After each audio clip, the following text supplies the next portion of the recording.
तुम्ही बनवले का असे तांदळाच्या पिठापासून अनारसे? एकदम झटपट आणि इन्स्टंट तयार होतात आणि एकदम मस्त लागतात खायला.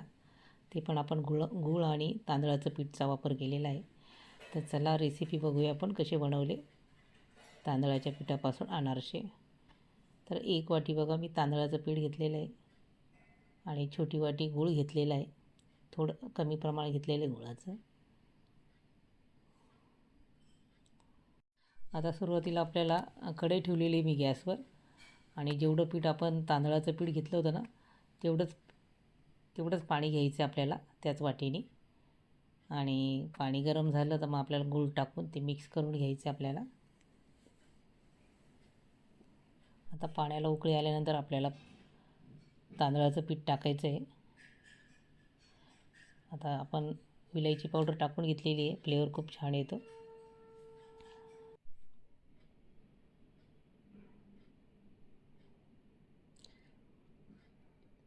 आणि पटकन आपण कमी गॅस करून ते सगळं पीठ आणि गूळ पूर्ण मिक्स करून घ्यायचं आहे. छान हलवून घ्यायचं आहे ते, म्हणजे गाठी झाल्या नाही पाहिजे. सगळं मिक्स करून घ्यायचं आहे गुळामध्ये.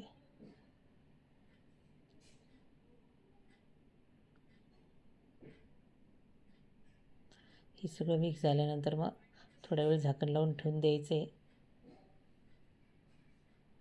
म्हणजे तांदळाचं पीठ आपलं शिजलं जातं गुळामध्ये मस्त. आणि एकदम खुसखुशीत अनारसे होतात, खायला पण खूप छान लागतात.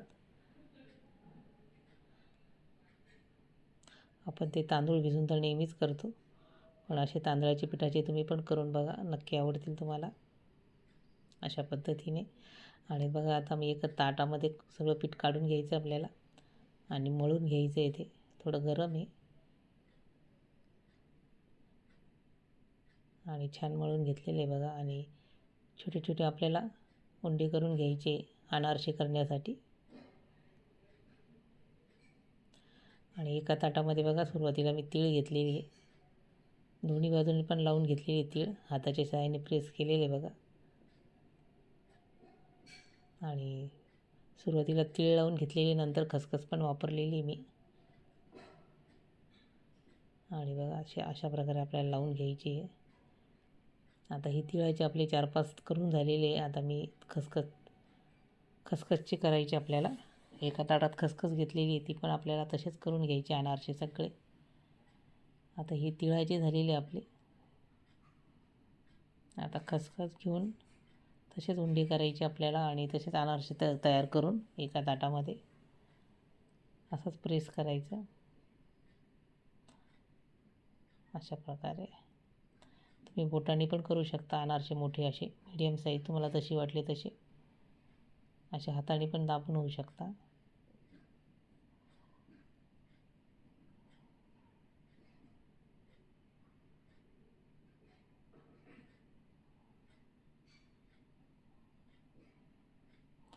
इकडे गॅसवर कढई पण ठेवलेली, तेल पण तापलेले आपलं आणि मस्त अनारसे तळून घ्यायचे. आता बघा अनारसे आपले एका ताटात आपण करून घेतलेले. आता तेलामध्ये टाकायचे एक आणि तळून घ्यायचे आपल्याला अनारसे. तेल तापलं होतं आणि नंतर कमी गॅस करायचा. आपण जो गूळ वापरला ना तो थोडासा कलर त्याचा काळपट होता, त्याच्यामुळे अनारसे थोडेसे आपले कलर थोडेसे चेंज होईल.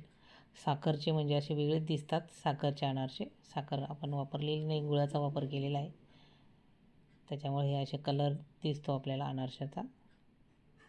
खायला तर एकदम मस्त लागतात आणि छान तळून घ्यायचे.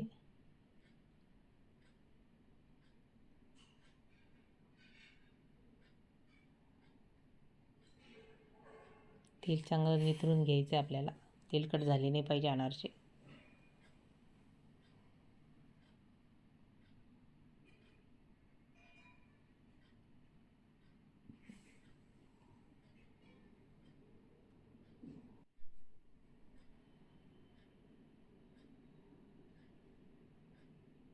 आणि आता काढून घ्यायचे बघा.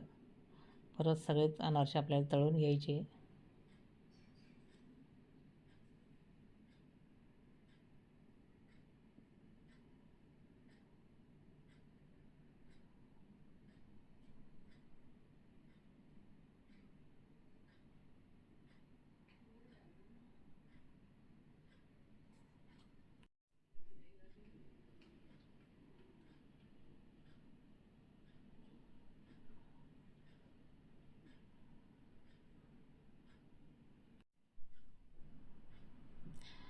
सगळे अनारसे आपले तळून झालेले बघा. तुम्हाला या अनारशाची रेसिपी कशी वाटली ते नक्की सांगा. रेसिपी आवडल्यास लाईक शेअर आणि सबस्क्राईब करा. मस्त खा आणि स्वस्त राहा.